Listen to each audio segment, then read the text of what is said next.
If you were ever accused of being a Christian, would they find enough evidence to convict you?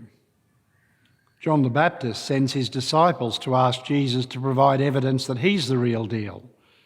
Undoubtedly, John probably had already heard something about this young upstart, and he may well have found it unsettling.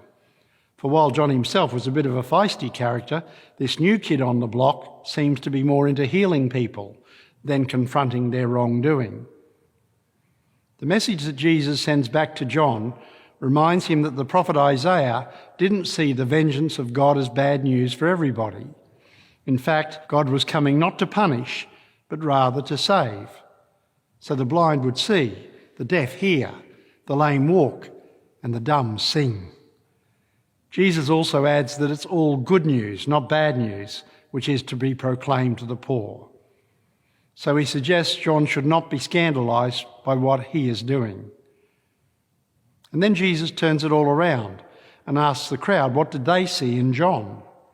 Not his good looks or his popularity or any of the things we more normally identify with success.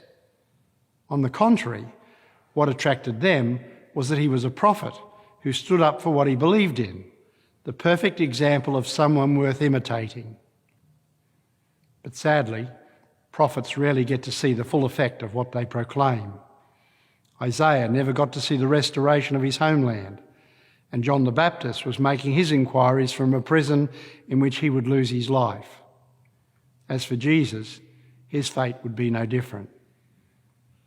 No wonder James tells his community that the most important thing in life is not giving up and not losing faith, but rather being patient with each other and with the struggles of life. So what do you think? Do any of these qualities resonate with your life? And if you were accused of being a Christian, would there be enough evidence to convict you? And if so, what would it be?